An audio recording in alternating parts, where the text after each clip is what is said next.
Ay maganda, maganda ang place dito. Ako ang mistisang mangyan.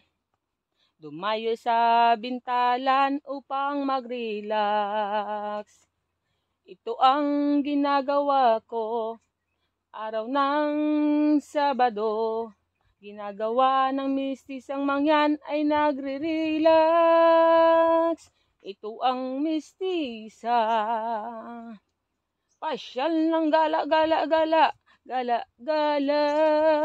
I-enjoy natin ang sarili natin, guys. Shout out sa inyong lahat, guys. Kamusta naman ang inyong Sabado? Ito ako ngayon, nagre-relax ang inyong kamisisang Mangyang Vlog 2.0.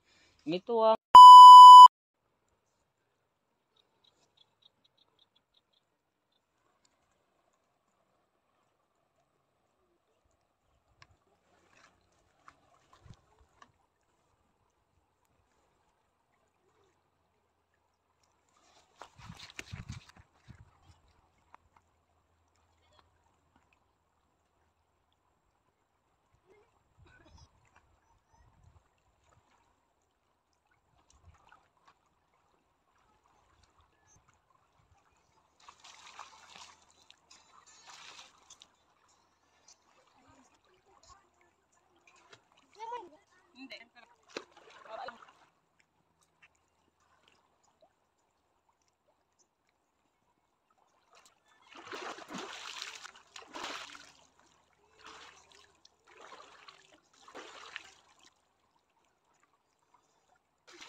i-enjoy natin ang sarili natin, guys. Shout out sa inyong lahat, guys. Kamusta naman ang inyong Sabado? Ito ako ngayon, nagre-relax ang inyong kamisisang Mangyang Vlog 2.0. Ito ang mistisang mangyan na mamasyal. Punta na kayo dito, guys. Dahil na kayo dito is napakaganda dito, guys. Promise. Charaut.